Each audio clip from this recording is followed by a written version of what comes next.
They are celebrating here in Tahrir Square with as much gusto and jubilation, perhaps more, than they did just 2 years ago when they hounded Hosni Mubarak out of office. Yet they are cheering here the failure of democracy, the failure of the government that they wanted in that Arab Spring. And it is the army who have swooped, the army who have guaranteed this coup, who set a deadline for 3 hours ago, and as soon as it passed, moved with swift precision. They have taken up positions around this city, and yet there is still confusion, because this is not a hard military coup, it is a soft one. And who knows when precisely we will be told who governs this country. This report from our Foreign Affairs correspondent, Jonathan Rugman. In Tahrir this afternoon, the president's enemies were circling ever more tightly around him. Mohamed Morsi, though, clinging on and refusing to budge. President Morsi has issued a statement repeating his offer of a coalition government and calling for compromise.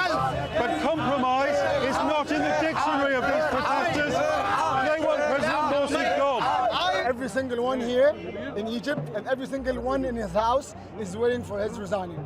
And we won't leave here, because this is every single here is Egyptian that loves Egypt, and they hate actually the word Morsi.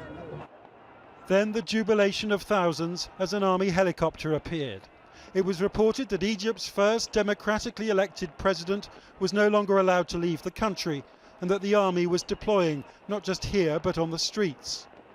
Across town, the president's supporters were mobilizing, chanting that Islam was coming and would rule the world.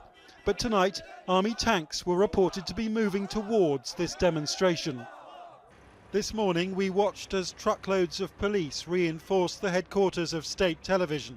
The army's reported to be inside, though the army denied it had taken control, amid rumours all day that it would take over the airwaves in a military coup. Police appeared at major junctions as military commanders issued a statement claiming the army was prepared to die to defend the country against what it called terrorists and fools.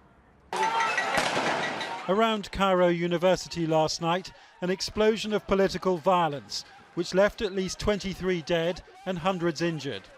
Pro- and anti-Morsi protesters blamed each other for the killing. Rocks and stones and fireworks were thrown, though most of the dead were shot, apparently by a sniper on the library roof.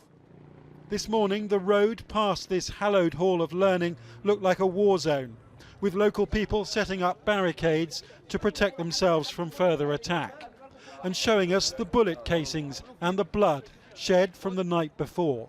It was like a war, said this man.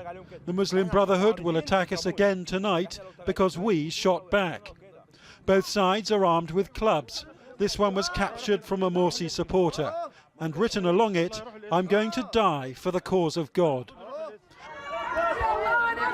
At the local hospital, the relatives of the dead have to be kept apart so they don't attack each other. May God punish Mohamed Morsi, said this woman. The Brotherhood are not Muslims, they're not even brothers. The president himself appeared on television around midnight, vowing to defend his elected position with his life, and using the word legitimacy more than 30 times. In Tahrir Square, these protesters matched their president's defiance with their own. The message was unwavering. Morsi was running out of time fast. A giant clock was counting down the hours to the president's supposed departure, according to the army's deadline for a solution to this crisis. As far as they were concerned, the writing was on the wall. We still here until he go. He must go. Go out. Go out. Go out. No more.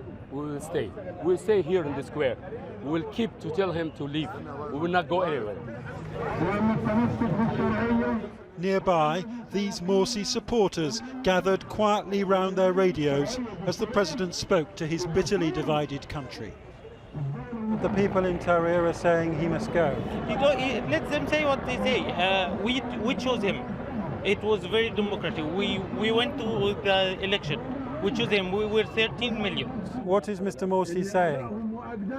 I agree with him. What is he saying? He say I am with the people, and the people choose me and with them.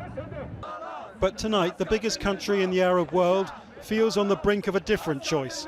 If not a return to military rule, then something very close. Jonathan Rugman, Channel 4 News, Cairo.